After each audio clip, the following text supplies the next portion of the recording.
Hi, peace and light, everyone. This is Ten Nebula. And in this video, I'm doing my series, The Shadows of the Spiritual Path.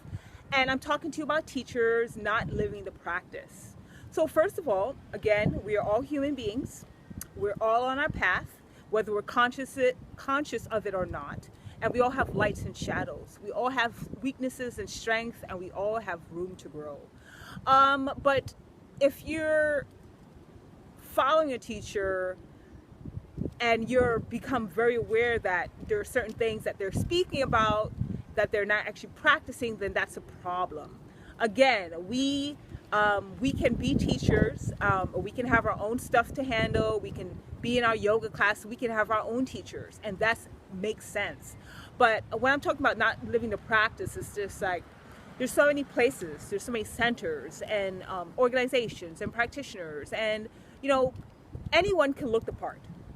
Anyone can get dreadlocks, anyone can start wearing white, anyone can put on yoga pants, anyone can start wearing beads, anyone can start wrapping their hair, anyone can wear the clothing of a so-called spiritual teacher. Anyone can do it. Anyone can put on fancy robes and put on, essential oils and patchouli and lavender. Anyone can do it. But we're not talking about just people who look the part. We want teachers who are living the practice. People who are taking care of their lives, people who are working with the light, people who are honest, people who are transparent, people who are calling out their shit, and people who are calling out the shadow. That's what we need more of on the planet. And I've just seen so much. I've seen so much already.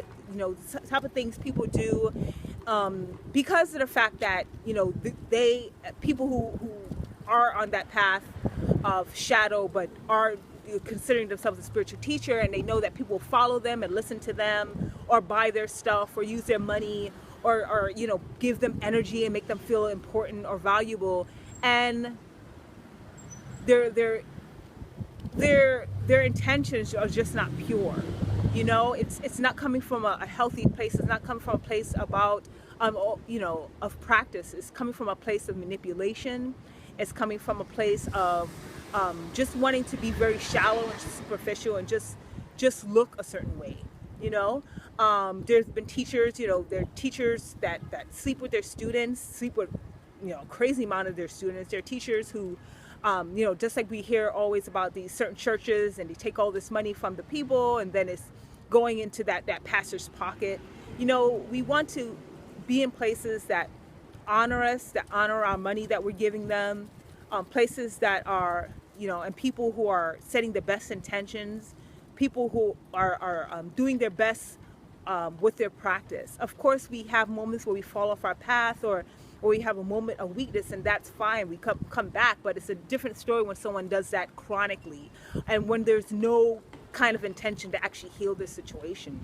I've known teachers or people who call themselves teachers who were like dressed in fancy Zen robes and worked at centers, but then, as soon as the meditation ended, they went right back into speaking negatively about others, verbally attacking others, talking about wanting to see others raped. And, it's unhealthy and it's toxic. And we all deserve, those of us who are working with light, who are working with love, we deserve integrous, honest people. We deserve decent teachers. Set the intention to do that. Set the intention to attract a teacher who takes care of themselves, who's honest, who's showing up in the best possible way they can. And that's a big part of it as well. Not living the practice. It comes down to who's actually wanting to show up to do that work. Not just when the spotlight's on them. Not just when they're on a stage. Not just when they're in front of students. Not just because it's an event. But who does the practice when the lights are off? Who does the practice when it's just a few people outside just talking? Like who brings the practice with them outside of the altar room, outside of the meditation center, outside of the Buddha center, outside of the yoga center? Who brings the practice outside with them? Those are the teachers you want to follow. Those are the teachers you want to trust, because those are the teachers who are setting the intention to live it.